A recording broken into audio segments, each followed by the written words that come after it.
So I thought this afternoon we'd have a chat with Debbie Hill from Home for Good Leicester. Hello, Debbie.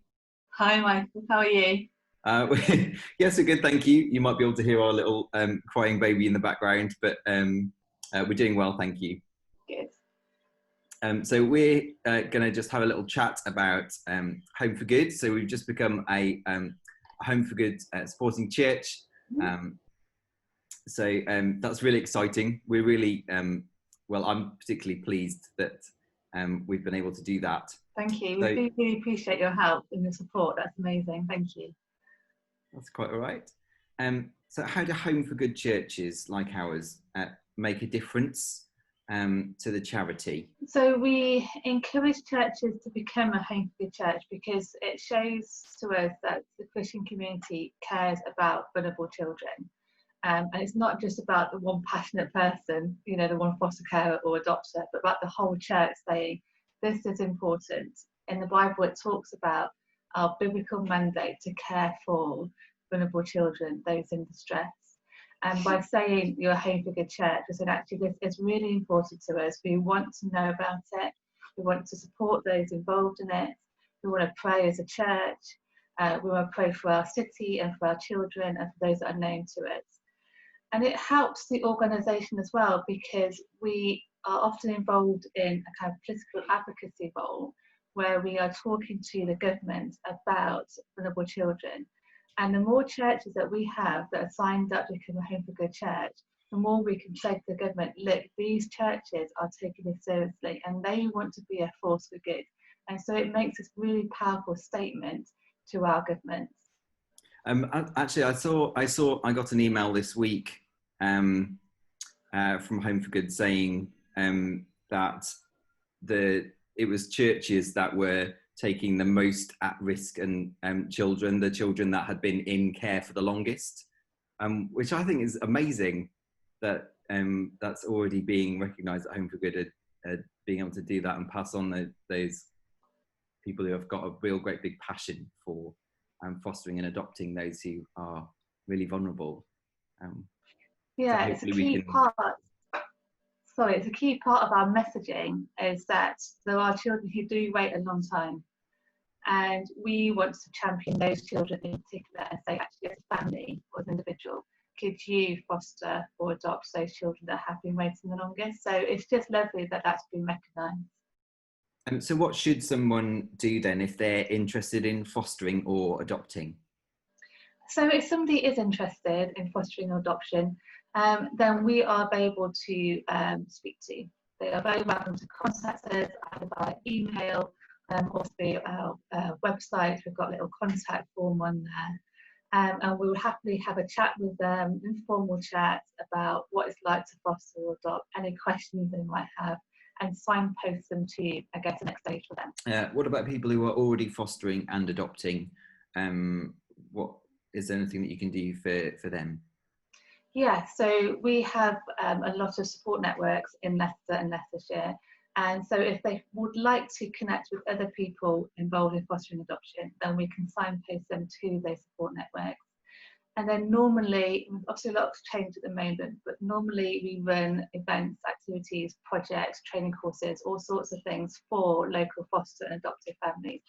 So if they wanted to kind of stay in touch with those, then again, they can get in contact with us or they could be added to our mailing list. Just his email, leicester@homeforgood.org.uk. We'll add anybody interested in finding out about our work and projects to that list. What advice would you give those parents like yourself who are fostering and adopting? What advice would they give a church like ours? So I would say if you know that there are people who either are in the process of fostering to adopt or are already involved in it, is just get to know them and their individual circumstances and ask them what support they need, because they will know of some ideas already. And just upskill yourself a little bit in terms of what the fostering and adoption process means, because it is or can be quite a long process. And it can be quite emotionally exhausting. And sometimes those going through it want somebody who kind of gets it and is prepared to listen to them, just to talk about what it's like for them, just to be able to offload and share the ups and downs of that process. So I would say get to know them, talk to them, ask them how it's going, see if you can do any kind of practical support. Is there anything they want to be raising for prayer?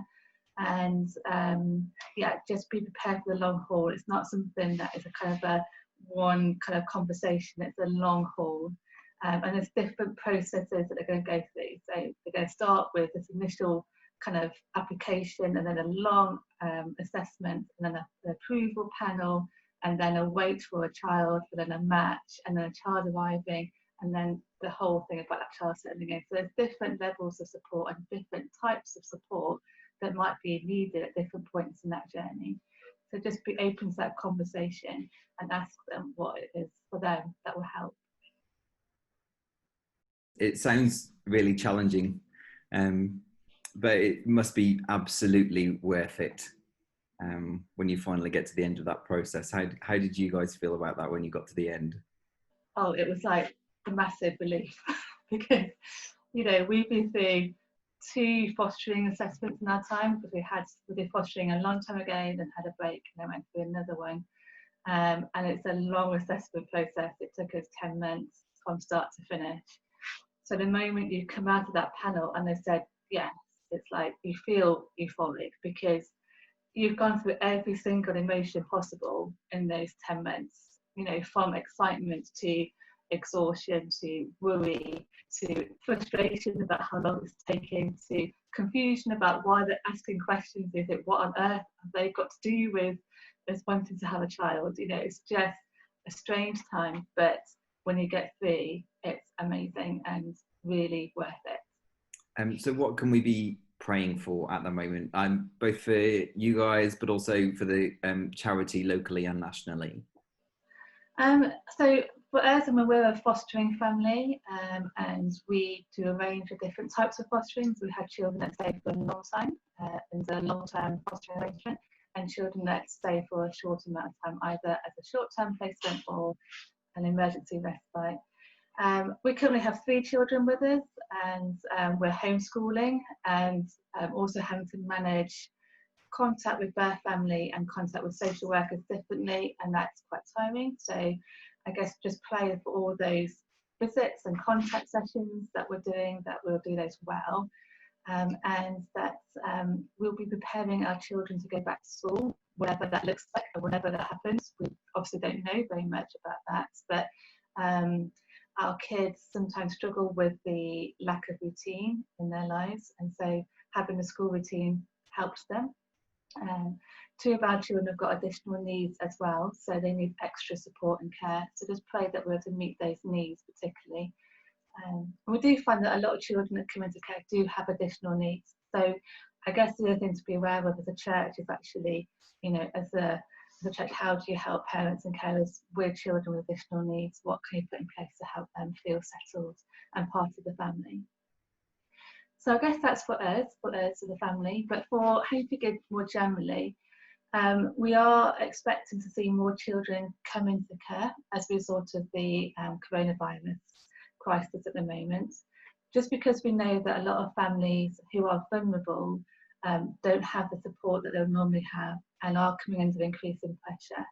And so we think that will involve an increase in kids coming to care, and obviously we need families to be prepared to take those children, often at short notice. So pray that more families will be found, both in Leicester, we have a need in Leicester, but also across the country. And just pray for families, for foster and adoptive families who will be facing similar pressures to us, and just again for wisdom as they manage their children's needs and they work well with the professionals around them, and that they'll both do that in a godly way, and that they'll be able to take some time out as well, just to be able to refresh and relax, because it is quite tiring. It's a lovely job, it's a lovely role to have. There's so many joys and so many kind of good times, but just challenges too. So we need to have that balance in our lives, a little bit of time to reflect and look after ourselves as well. Thank you very much for sharing those. It's been really helpful to hear from someone who's gone through the process and is at the other end of it. So, no, you're welcome. Thank you very much. No worries. We really appreciate, St Catherine's and everything that you're doing to support Home for Good. So thank you very much. You're welcome. Nice to meet you. Nice to meet you. Take care.